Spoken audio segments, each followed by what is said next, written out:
So this very powerful relationship between sound and pattern really was brought into focus when the emerging science of cymatics came into focus. Sound literally can move and shape matter. It started by Hans Jenny, who was using on a plate, and then he put certain materials on there. Maybe it was water, maybe it was sand, maybe it was clay, some type of material. And then he would pipe a certain frequency across the plate. And what he observed under a microscope was that the sound interacted with the materia, and it started to move it and shape it. And each unique frequency that came across that plate interacted with that matter in a unique way.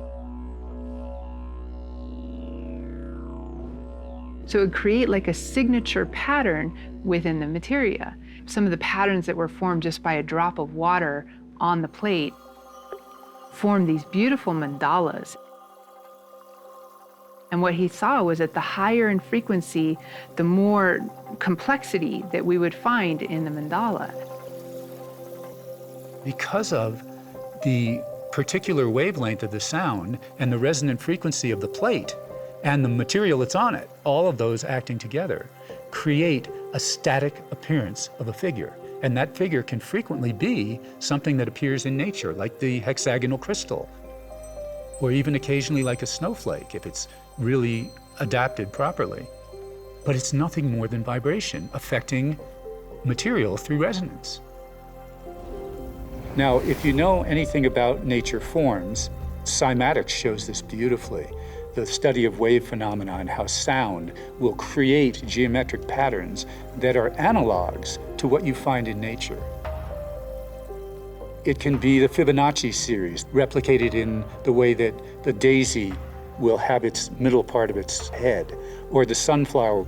Those tend to come out in a specific sequence of arches that happen repeatedly, creating a pattern.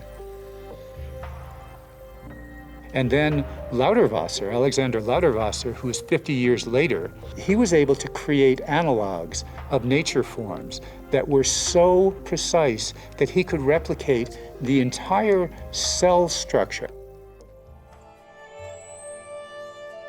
You could look at that and say, that is a tortoise shell.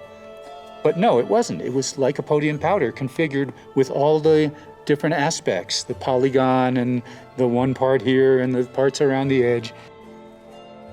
The different fields replicated that nature form perfectly.